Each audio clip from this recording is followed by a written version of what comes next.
Hey, and welcome to CBR. What if Deadpool was arrested? Today, let's explore a fun scenario where Deadpool's mission goes wrong and he's put behind bars. I wonder what gang I'll be in.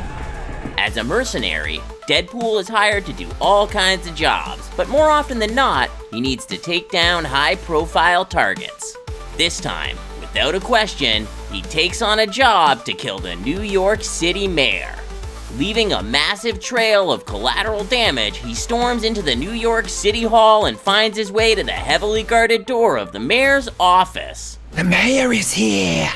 Hi, Mayor. The job goes wrong. While the guards attack the intruding mercenary, the mayor pushes a button that activates an emergency security measure. The security measure system transforms the office into a panic room, turning it completely invulnerable to the outside and vice versa. In the few seconds that it takes to lock down the office, Deadpool is able to neutralize the dozens of security trying to stop him from getting in. As soon as Deadpool is inside the office, the locking down is completed and the mayor is stuck with the mercenary in it. The mayor stares at Deadpool, terrified. He offers money and political favors in exchange for his life. Deadpool listens, pointing two guns at him. Deadpool begins to seriously consider letting the mayor live to secure a bigger paycheck than his client originally offered. But a dense, foggy substance is suddenly pulverized into the lockdown office, making both Deadpool and the mayor pass out on the floor. I love the decor though. I had no idea hopeless was a color. Deadpool in jail. When Deadpool wakes up, he realizes he has been moved to a jail cell and the mayor is nowhere to be found. All his weapons have been confiscated, and he starts screaming in despair of being separated from his precious pistols and swords. His screaming catches the attention of the police officers in the other room. They step into the hallway that leads to the jail cells, and Deadpool sees one of them is playing around with his swords. Completely desperate, he uses his unmatched yapping skills to annoy the officer into coming closer. Making fun of the situation and teasing Deadpool even more, the officer plays around with a sword next to the cell, laughing at the hero trying to touch it from behind bars. But the officer is way too careless while playing around next to the jail cell. Once he comes close enough, Deadpool slaps one of his hands, making the officer let the weapon fly out. Deadpool catches the sword midair with the tips of his fingers. Before any of the police officers can react, he gets a grip on it and cuts the man's arm clear off. The officers at the station discuss if they should come inside Deadpool's jail cell to disarm him, but some of them are well aware of how dangerous this arrested mercenary really is. These knowing officers insist they leave Deadpool with the sword for now until they come up with a plan to immobilize him. One police officer says to a colleague, "Let's start calling our superiors. Until we have orders to follow, we can leave him there with the sword. He's alone behind bars. What's the worst that could happen? He could take his own life, but that would only solve our problems the way I see it." As soon as all officers clear the hallway to the cells, Deadpool takes a deep breath. He already has a plan to get out of the cell, but it may hurt a little bit. Call me Deadpool. It rhymes with no school. Too cool, ain't no foolin'. Deadpool cuts himself into pieces. He starts cutting his legs and left arm first. He slips each part through the cell bars, then finishes off the process by cutting his head in half so it can also go through.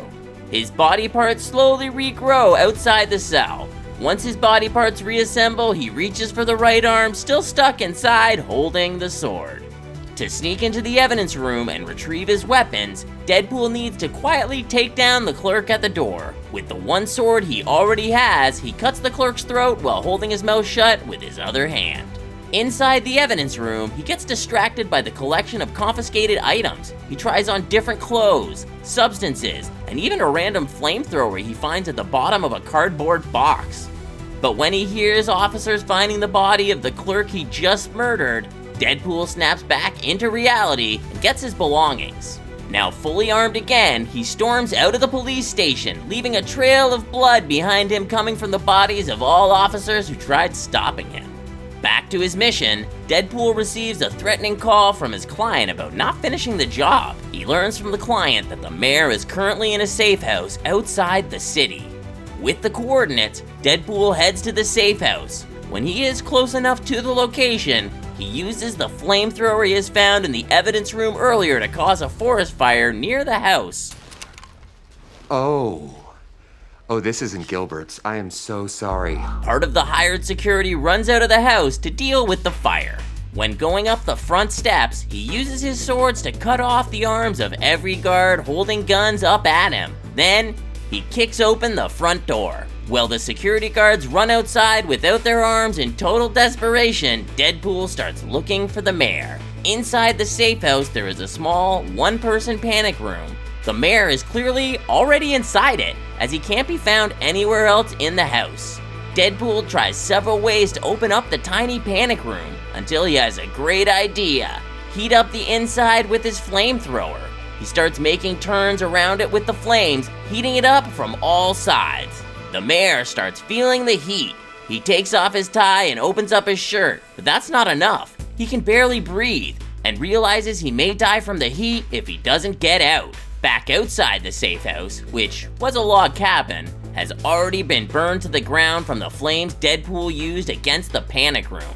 With both hands up high in the air and facing the floor, the mayor leaves the one-person panic room in tears, begging for his life. He tries once again offering money, but Deadpool gets angry and says, "I already know I can't trust you, so bye-bye." You never cease to surprise me. When the mayor looks up at Deadpool for the first time, Deadpool shoots a precise bullet to the center of the mayor's forehead. Now it's time to collect his payment. Deadpool drags the mayor's body through the woods to a secret location nearby, provided by his client. He finally reaches a dirt road where a black SUV is parked. One of the windows is rolled down and the driver tells Deadpool to leave the body there and get inside. Once inside, Deadpool meets Wilson Fisk for the first time. Fisk's assistant sits between them and hands over a briefcase containing the money owed to Deadpool. Curious as always, Deadpool asks, "What did the mayor do to tick you off anyway?" To which Fisk replies, "He's simply too popular, and I plan on being elected mayor next. I couldn't risk his re-election. I don't have time to deal with him. So you did." Deadpool, for the first time in a long time, feels the weight of morality. Did he do something that will have major consequences for the entire city? This glimpse of a guilty conscience doesn't last long. Deadpool is soon back in his dingy apartment ordering some Mexican food and waiting for the next job. Problems. Just opportunities that haven't presented themselves. And this is how we think Deadpool would deal with being arrested. Do you think this makes for a good story? Let's discuss in the comments. Until next time, thanks for watching CBR.